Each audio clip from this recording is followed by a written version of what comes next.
জয় শ্রী মহাকাল, জয় মা তারা। মিথুন লগ্ন, মিথুন রাশি 2025 সালের এপ্রিল মাসের প্রেডিকশন।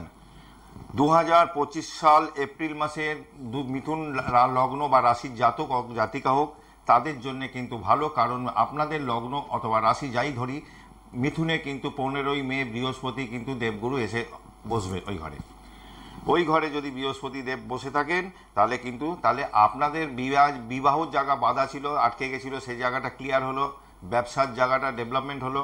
নবম ভাবেও দৃষ্টি দেবে, সপ্তমে, নবমে, একাদশ ঘরেও দৃষ্টি দেবে।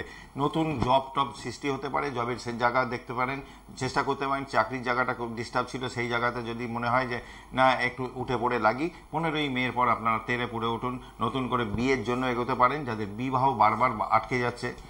এবারে কি অনেক সময় দেখা যায় যে একটা মেয়ে এবং একটা ছেলে একটা রিলেশনে রয়েছে, দীর্ঘদিন রয়েছে, সেক্ষেত্রে কিন্তু বিয়েটা সেই জায়গায় শেষ মুহূর্তে গিয়ে ম্যাচিওর না হয় বিয়েটা ভেঙে যাচ্ছে।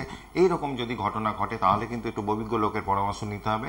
কারণ কিছু মানুষ আছে যারা এই ধরনের কাজ করে রাখে, বিয়েটা বেঁধে রেখে দেয়। এটাও কিন্তু হয়, বহু কাজ আমি করি, এগুলো আমার প্রত্যক্ষ অভিজ্ঞতা আছে। এরকম যদি হয়ে থাকে, মনে হয় ডিস্টার্ব। আর এক হতে পারে আপনার বাড়ির বাস্তু যদি খুব খারাপ থাকে, নর্থ ইস্ট কর্নারে টয়লেট করে রেখেছেন, উত্তর দিকে টয়লেট করে রেখেছেন, পূর্ব দিকে টয়লেট করে রেখেছেন, এইগুলোর যদি ভুলভাল থাকে, তাহলে কিন্তু বাস্তুতে প্রচুর নেগেটিভ এফেক্ট দেয়। বাড়িতে ঘড়ি বন্ধ হয়ে পড়ে আছে, সেটাকে চালু করবেন।